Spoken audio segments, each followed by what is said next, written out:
A book opens up with a vignette. Now, I had a student upset when I told her the vignettes will be included on the test. And yes, if on every one of your tests, there's going to probably be one question on the opening vignettes. I find the most interesting to read. The opening vignette about this time of George Washington. And there are persons who say that George Washington was nothing more than an opportunist. They called him a whiner. They've called a whole lot of other things, but one of you in this class asked the question during the last lecture, how could George Washington keep losing all these battles? The man had to have been a good man, folk. And also, shortly after our revolution, over in France, they had a revolution too. And it's been said if France would have had a George Washington, the French Revolution might have been a success. The French Revolution was a complete flop. Again, no George Washington. George Washington was a man that both sides respected. Well, I say both, every side respected. Not that everybody liked him, they didn't. Not that everybody agreed with him, they didn't. But he had the respect of all sides. Was he really an opportunist? You can make a case for it. And your book asks the question it doesn't answer. Was he reluctant to be president, or was he actually seeking it? We don't know what was going on inside the man's mind. And again, a case can be made for both. I personally think he was a really good man of character, a man who could lead, and who could take whipping after whipping, defeat after defeat, and come back on top. All right. When Washington became president, he had no precedent to guide him. He thought, well, no, I won't shake hands because it's beneath my dignity to shake hands. So when he met a person, he would bow. Today, our presidents hardly do that, except Barack Obama made national news when he bowed in front of the King of Arabia.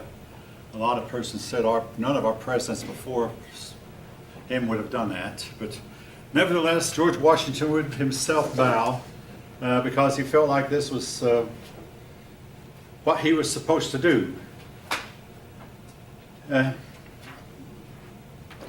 When he appointed a cabinet, he met regularly with the cabinet. Now, George Washington, like Dwight Eisenhower, another general who became president, did not mind asking for advice. He asked for advice often, in fact. Particularly, he leaned strongly on Alexander Hamilton, whom we'll talk about later. But he would ask for advice frequently. Dwight Eisenhower did also. Generals who have a lot at stake, particularly a lot of men's lives at stake, are oftentimes asking for advice. And George Washington had been general, and so was Eisenhower. But anyway, to me, there is nothing to be ashamed of about asking for advice. Old man that I am, I ask for advice from my children often, particularly when it comes to questions about computers or modern day gadgetry. My kids know more about it than I do. All right.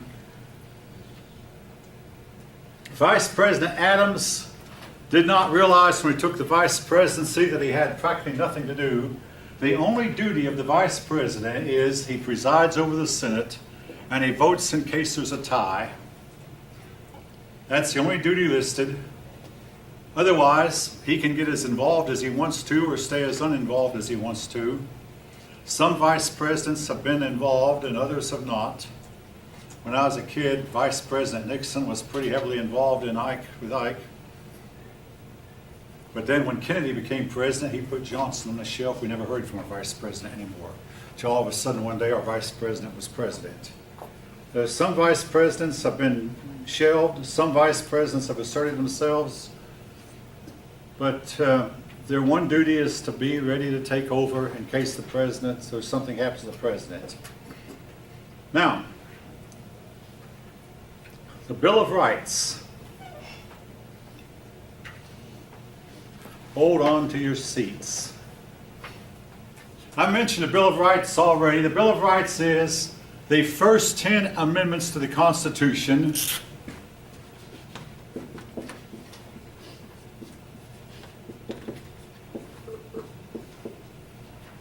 They deal with such issues as the right to bear arms, the right to freedom of speech, the right to freedom of peace to peacefully assemble, the right to, the right to not have the government quarter troops in private homes without the consent of the owner during time of peace, the right to not have to testify if you don't want to.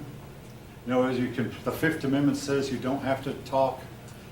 The right to not be forced to talk by using torture and pain or drugs to try to get the truth out of you. And folk, I'm not going to stand up here and say the United States has never been guilty of torture. I mean, you know, it has.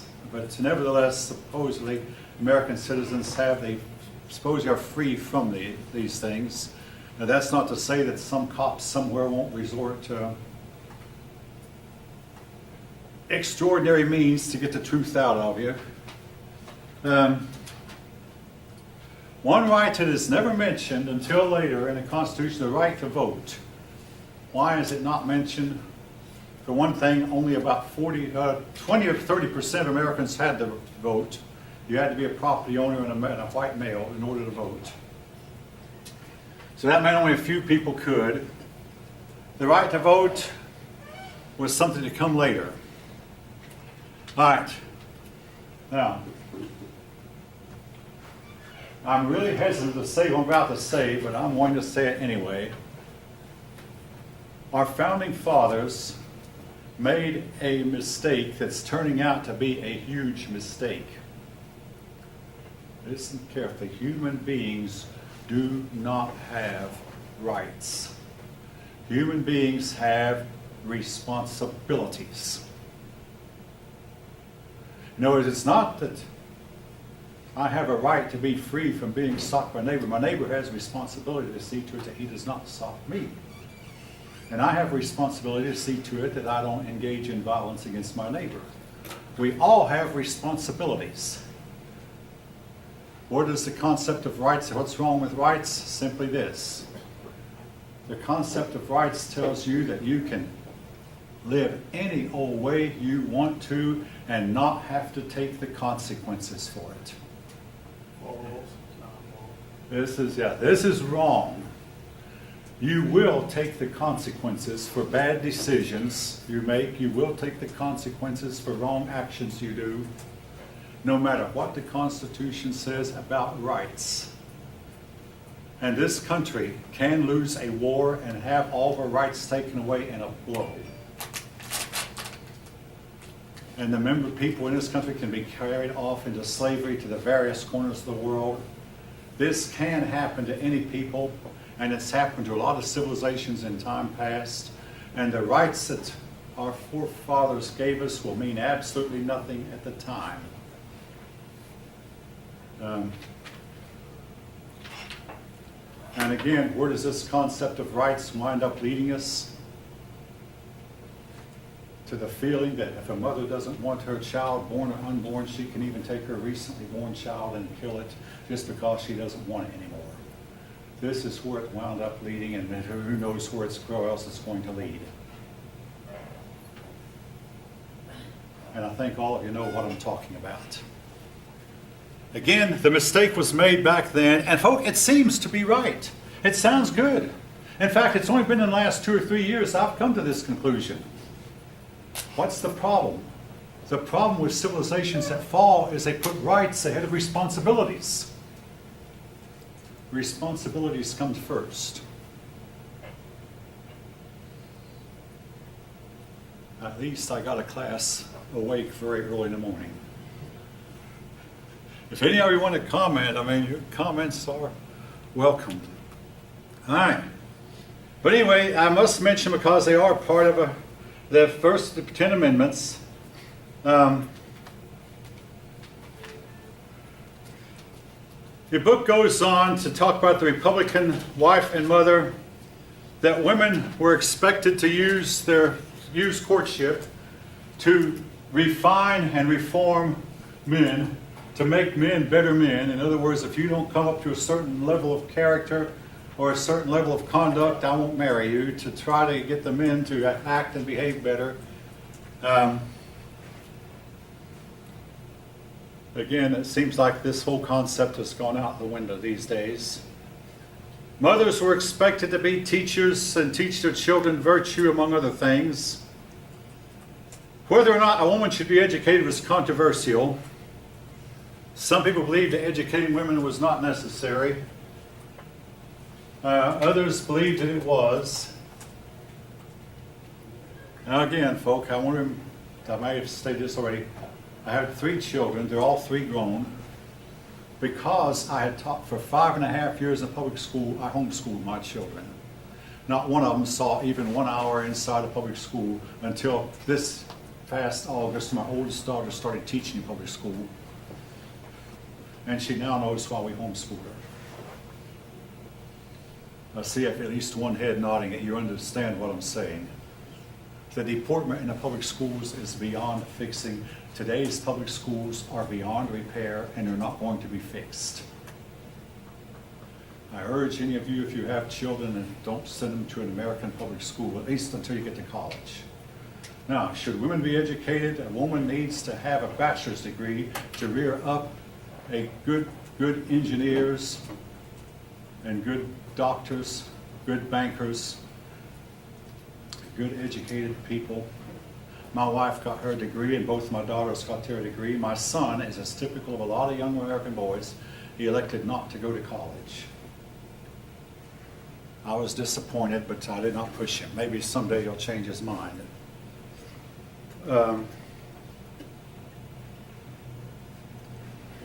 right. After we'd had a decade of economic turmoil under the Articles of Confederation, the first decade under the Constitution was prosperous. And again, a lot of it had to do with the fact that we had some stability and everybody was glad for the stability of government, so we prospered. Now, I'm going to have a lot to say about the economy. When I was in high school and college economic history, what's this whole thing about banking? What's this whole thing about trade? Get out in the world and hey, without trade, you don't have cars, you don't have airplanes, you don't have climate-controlled rooms. You have to have trade, folk, in order to have what we have called civilization. And without banks, you can't really have trade. And the economy, I'll tell you this much right now. Throughout our history, it's gone up. But while it's gone up, it's had dips. And we'll be talking about several dips. The biggest dip came in the 1929 stock market. After 1929 stock market, a big depression, the Great Depression that lasted about 12 years. But there were ups and downs. But during the war years, and then during the 10 years on the Articles, things were bad. So the war lasted 6 years, 2 years to make a peace treaty, that's 8. Then 10 years on the Articles, 18 years of economic downturn. Then came an upturn that was to last until 1819 under the new Constitution. With the economic upturn, roads had to be improved. So roads were mostly of dirt, and of course, if you know anything about dirt roads, and I do, I avoid them like a plague, because you take a modern car and put it on a dirt road when it's raining, the car can easily get stuck in the mud and it's hard to get out. So I haven't had that happen to me in more than 40 years because I stay off of dirt roads. But the roads at that time, a lot of them were dirt and a lot of them were gravel. They came in especially put your shoulder to the wheel. If your stagecoach or your wagon got stuck in the mud, everybody inside the wagon would get out and put their shoulders to a wheel to get the wheel turning to get the wagon out of the mud again while the horse or mule was pulling it. So that's where we get the expression, you might hear, put your shoulder to the wheel.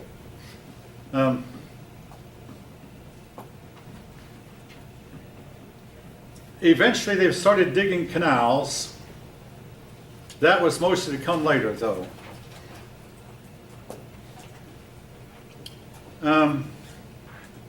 Banks were set up.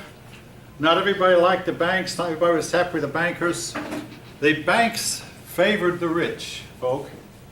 I've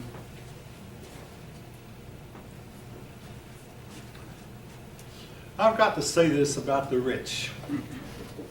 The rich are often looked on as being snakes. If you don't like snakes, I don't either. but don't kill them. They keep down the number of rats. They do us more good unless it's a venomous snake that is a threat to you, then you might have to kill it. But they, without snakes, the rats multiply, and if you see a rat fighting a snake, take the side of the snake against the rat. The rat is worse than the snake. Now, but I remember I attended a snake show one time in Florida, headed by Ross Allen. I think he's deceased by now. But he said, as we kill the snakes, but said, well, one of these days they're all going to be gone, and we'll miss them when they're all gone. What does this have to do with the rich? Let the rich get richer, the richer the rich get, the richer we all get. Let them forge ahead. There's a certain type of crab in South America. If they put this crab in a barrel, one crab will easily crawl out. But they put these crabs, several of them, in the same barrel, and none of them get out. Because they each, as one of them starts to climb up, the rest of them will pull them down. There's a moral to that, folk. Let the rich get rich because there's a move on towards socialism. Socialism guarantees that everybody shares his and her poverty. We all share our poverty. If you're a socialist, you might find that offensive. I'm not going to apologize for saying it, folk. Just look at Venezuela. They're a socialist country. They're also in deep, dark trouble. But anyway, the banks favored the rich. Hey, I want to say this. I often say it. Robin Hood robbed the rich to feed the poor, and his society was pretty low compared to ours. If Robin Hood would have robbed the poor and given that money to the rich, the poor would have gotten richer also, and we might have colonies on the moon and Mars right now. Actually, Robin Hood's a fictitious character. We don't know if he existed or not, but hopefully you get the principle. Jesse James robbed the rich and would give money to a poor farmer. You've been better off robbing a poor farmer and giving money to the rich. If you don't like what I'm saying, I don't like it either. But this is the way I see the world these days. No, I'm not rich, but I don't begrudge the rich. Let them get richer. Then we all get richer together. All right. Banks were set up. The banks began issuing banknotes, and this became money. A bank would issue a note, and people would exchange these notes for business, and this became paper money. And again, some people like James Madison were hard against paper money, but folk, we've found out the hard way, without paper money, well, a factory like Lockheed could not exist, simply put. Lockheed once had 33,000 employees. Can you imagine trying to pay them all in gold and silver coins? All right, or paper. Anyway, Alexander Hamilton. He was our first Secretary of Treasury. Alexander Hamilton. His picture's on the $10 bill. Give you some idea how influential he is. Hamilton envisioned a nation of factory workers, of artisans, factories, craftsmen. Thomas Jefferson envisioned a nation of farmers. Neither one of them lived to see which one was right, but in the long run, Hamilton was right. Fewer than 1 American in 20 now works on a farm. And most of them work at anything else but farming. And these 1 in 20 farmers in America not only feed everybody in the United States, but feed a lot of people abroad also. The United States is one of about 6 countries that actually produces more food than it eats. Yes? So was Hamilton born in the West Indies? Or Hamilton was born in the West Indies. This made him disqualified to be a president of the United States. He was for a foreign birth. He came here. His father, well, Alexander Hamilton was illegitimate, but he came here and went to King's College in New York. Today it's Columbia University, an Ivy League school, and just got to associate with George Washington and whatever. Yes. Was he the first one to create a bank? To what? To create a bank? to create a bank? I don't believe so. I think that honor goes to someone else. It's Alexander something, right? But all right, here's what he did. He created the first national bank. Now, there were banks around long before Hamilton was even born, but he created the first federal bank. Now, that's going to be something we'll talk about. Now, today, the bank has been, the national bank's been destroyed and taken over the Federal Reserve. And what's bad about the Federal Reserve is simply this. Unlike the original bank that Hamilton created, the Federal Reserve actually sets interest rates. The Federal Reserve actually issues paper money, something that Hamilton never dreamed of or envisioned. But Hamilton did set up the first federal bank, which he got through over Jefferson's opposition. In other words, Hamilton found a nation in big debt, so he had a plan. He said all the debts that all the states incurred during the war, the federal government would take over. Now, the federal government doesn't do that today. This was to give the federal government more power. So all the 13 states turned over all their debts to the federal government. And Hamilton said, okay, now all of you who have bonds now, whether they be state bonds or bonds from the Congress, turn your bonds in and we'll issue you new bonds. The new bonds will bear interest. So they all turned in their bonds and they were issued new bonds that would bear interest. And a lot of persons got rich, and here's how. They might loan the federal government, let's say $100, nice round figure. People wouldn't think that during the dark days of the war that it was worth anything. So people would sell these bonds for a mere $5, and a lot of persons collected these bonds real cheap. Then all of a sudden the bonds were worth the original amount with interest. So a man might buy a bond for $5, then all of a sudden these bonds are worth, buy a $100 bond for $500. All of a sudden these $5 bonds he paid for are worth $105. And a lot of people achieved windfall profits. And in fact, some people achieved so much profit that they never had to work again. This was the beginning of, if you know how to play the stock market right, folk, you can sometimes get by without having to work. But it's a really, really risky game and a dangerous game. But a lot of people have managed to play it right. And you can play it right for 10 years and lose everything you have got earned on the 11th. It's dangerous. But it has been done. But a lot of persons, they took a chance, because buy a $100 bond for $5 when you think that you might not even get the $5 back. Then all of a sudden, whammo, this $100 bond is now worth its original amount plus interest. So he made this bond system essentially. He gave all the debts that all the states that occurred in the war, Right. put them on the federal government. That way the federal government became the number one debtor, not creditor, but debtor. And this was the beginning. Now, there were some presidents since who have paid down the federal debt. Andrew Jackson paid off the national debt. Of course, he was supposed to. Oh yeah, the debt was to all be paid within about 30 years. The federal government was going to keep making payments on it until they paid it down. And eventually it was.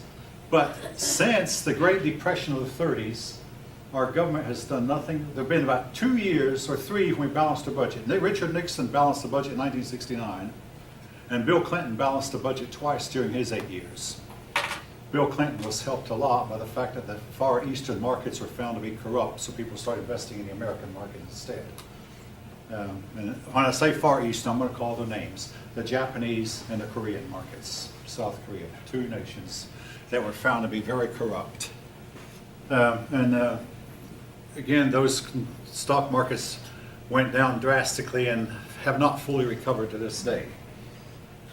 But otherwise, and I'll talk more when we come to the chapter on the Great Depression of why we got into deep debt during this time.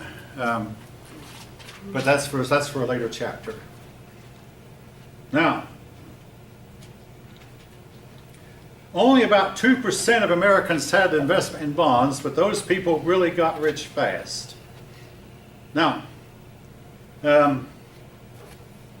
Hamilton started what's called, your book calls the first bank of the United States. Now, that's not a local bank like the Bank of Philadelphia or the Bank of Boston, but this was the Bank of the United States, which does not exist anymore. It's been taken over now by the Federal Reserve. But Hamilton started the Bank of the United States. He got it through Congress, and it came to Washington's desk, and Washington could either sign it or veto it. Washington asked for Jefferson what Jefferson, and Jefferson said, no, Mr. President, you mustn't sign this bill, veto it. Hamilton said, Mr. President, you must sign this bill. That left up to Washington, had to make the decision himself. Washington signed it. Jefferson was so upset he wanted to leave, but Washington persuaded him to stay. But anyway, the bank was started. The bank was to last until Andrew Jackson destroyed it some years later. But again, the bank would control the interest rates, would control credit, would set the value of currency. This was not what Congress had in mind originally. I mean, I want to quote the Constitution. Congress shall have power to coin money and regulate the value thereof. Folk, that has never been amended. That's still in the Constitution. The Congress never said the Bank of the United States shall have power, but the bank usurped it. The Congress never has said the Federal Reserve shall have the power to set interest rates and to issue paper currency, but it does. Yes? Isn't the Federal Reserve like ran by the government though?